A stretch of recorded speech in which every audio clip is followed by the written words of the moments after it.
Now, Ukraine says it will continue to work with the United States through all available channels, adding it's ready to sign the minerals deal with Washington at any time. The country's prime minister spoke earlier today and said that Kyiv has enough funds and liquidity to survive in current conditions this year. Take a listen.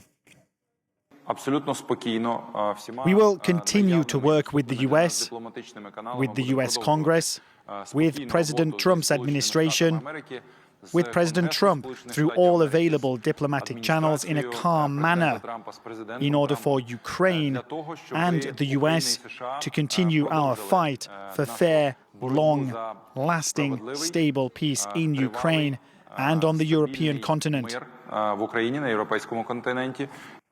We can now bring in Michael Bociurkiw, Global Affairs Analyst and Senior Fellow at the Atlantic Council, who joins us from Kyiv. Good afternoon. Thank you so much for joining us on the program today. We know how Friday's meeting in the Oval Office ended. Now we have this announcement from Washington overnight. Was this inevitable, in your opinion? I think we expected it to come. The emergency summit in London on Sunday, I think was designed to expect the cessation, at least temporary, of American aid. The details are still a bit vague. For example, we do not know whether the Americans will halt intelligence sharing to the Ukrainians. That's very, very important, not only for striking inside Russia, not only for monitoring troop movements, but also, of course, incoming Russian missiles. And as for the Patriot missiles, my understanding is those will last until the end of this month, maybe into April. But if that system is not replaced quickly, maybe by European systems, Ukraine will be left very, very exposed. Michael, you're in Kyiv, and given how this is how the Trump administration has chosen to react in the aftermath of that meeting in the Oval Office, is there any domestic pressure building up on Vladimir Zelensky to potentially change his tune or even apologize? Yeah, actually, I'm in Odessa, but that's okay. I move around a lot. There is, I would say, quite a big percentage of people here who are in favor of Mr. Zelensky apologizing. There's a feeling that perhaps he wanted to save the nation's face, but at the end of the day, what's really, really important is for the war to stop. And as the Prime Minister said this morning, Ukraine is the victim, not the aggressor. But, I also watched that entire press conference with the Prime Minister, and there were many questions. And on at least one or two occasions, he was asked whether Mr. Zelensky will apologize to Trump in order to get the process restarted. And he didn't answer that question. And I thought that was quite interesting. I think for the time being, the Ukrainians are holding their ground and very much portraying a kind of stance that we can do this pretty much on our own, saying that, American assistance is down to about 30%. There's a very robust drone manufacturing system here. A lot of the war is being conducted by high tech, not with tanks. So let's see where that goes. Stay with us, Michael, because last night we had the US Vice President who gave an interview to Fox News where he said Europe needs to get realistic on Ukraine. J.D. Vance signaling the Trump administration has left the door open to Vladimir Zelensky if he's willing to talk peace. Take a listen. The president knows that, look, if you want real security guarantees, if you want to actually ensure that Vladimir Putin does not invade Ukraine again, the very best security guarantee is to give Americans economic upside in the future of Ukraine. This is not going to make anybody happy. The Russians are going to have to give up stuff. The Ukrainians are going to have to give up stuff. You can't come to the Oval Office and say, give us security guarantees. We won't even engage with you about what we're willing to give up. That's been the Ukrainian posture. When that posture changes, as President Trump said, when they're willing to talk peace, I think President Trump will be the first person to pick up the phone. I'd like to bring in Michael Bociurkiw in once again. Michael, if you heard there from J.D. Vance, it seems that the thinking in Washington, there has been a fundamental change since under the Trump administration. Europe has said it will stand by Ukraine, give Ukraine everything it needs, but will Europe have to ultimately get on board with Washington's thinking, or can Europe continue and fill the void? Yeah, well, first of all, what you heard there was basically a hillbilly speaking. This is a new narrative coming from the White House where we're going to do things our way, and if need be, we will send gunboats, or if not that, we will send traders or merchants to mine your rare earth minerals or whatever. So it's a very greedy, transactional approach to the world.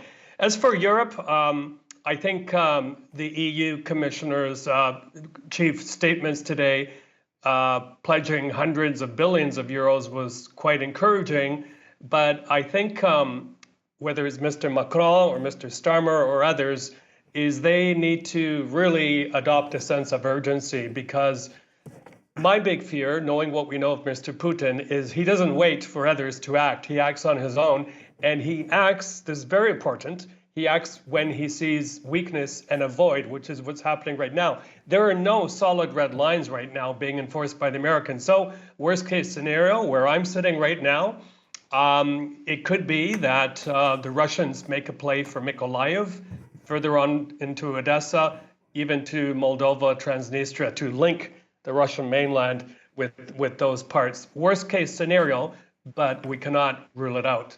But Michael, if you listen to that sound by J.D. Vance, in the administration's thinking, if you will, is that if America has an economic interest in Ukraine, then that would deter Russia from wanting to invade Ukraine down the line. This is what the administration seems to be thinking, not obviously what Ukrainian officials are thinking, nor American officials. Can the Trump administration be convinced otherwise? Well, you know, if they really were keen on that economic agreement, they would have signed it. The first, few minutes of the meeting in the Oval Office, which was pretty calm and constructive. But then I think what happened there is they saw this agreement being too diluted. They gave away too many concessions, perhaps, and it wasn't a deal that Mr. Trump could say is the best deal in the world and throw it to his base and say, look how powerful I am. Secondly, and I think this is very important, the deal envisions basically U.S. contractors coming to Ukraine or occupied territories and digging up this supposed wealth. Well, using those people as a human shield doesn't work. We saw what happened in Kuwait many, many years ago during the Gulf War, what happened there. They become targets. So, and then finally, from the Ukrainian side, there wasn't strong assurances from the U.S. side, which has to give something in return of security guarantees. That's what Ukrainians want from anybody, from everybody, actually, security guarantees, because we saw what happened in the 1990s with that Budapest Memorandum, where it gave up its entire nuclear arsenal in exchange for guarantees guaranteed by Russia, United Kingdom, and U.S. And we saw what happened in the intervening years. You say that the minerals deal could potentially have been too diluted for the Trump administration, but given that now Ukraine is on a weaker footing than it was on Friday morning, could the terms of the deal be changed more in Washington's favor now? Well, I think the Ukrainians have gone as far as they can. There's a lot of skepticism here about that deal, fears that Ukraine could become the next Papua New Guinea, basically a economic colony of China, and a little bit Australia too. So, and going back a little bit, no one really talked about rare earth minerals before. It was when President Zelensky's team inserted it into the strength through peace type of proposal to Mr. Trump. But the other thing for the Americans, maybe they're becoming wiser and realizing that these minerals will take a long, long time to dig up. The monetary payback would not come during Mr. Trump's term. It would come far, far afterwards. So that would be a problem for them too. But Michael, it's also Donald Trump seems to think that Vladimir Putin will not do anything as long as he is president, as long as Donald Trump is in office. He thinks he has a sort of respect or relationship with the Russian president. And also, if we look at actions taken from Washington, they want to reestablish bilateral ties with Moscow, even if it comes to lifting some sanctions down the line. Yeah, well, there's no floor to Mr. Trump's subservience to Mr. Putin. In fact, there was a discussion on BBC Radio 5 today about, Mr. Trump's actions in regards to Mr. Putin and the concessions that the U.S. is offering. Russia is offering very few concessions. But there was talk in that program on whether the Russians have some kind of compromat or compromising material on Mr. Trump. I doubt it. But, as I wrote in a op-ed in Canada's national newspaper today, the Globe and Mail, I said, in the Kremlin right now, it must feel as if 10 Christmases have come all at once, because they're getting a lot in return for giving very little. For example, the restoration of normal diplomatic ties. There's now talk of sanctions being lifted. The U.S. has unilaterally and voluntarily suspended offensive cyber operations against Russia. There's even talk of flights being restored. And again, for them doing very little in return. Indeed, that's what it seems like, Michael. We're going to have to leave it there. Thank you so much for joining us on the program today. Thank you very much.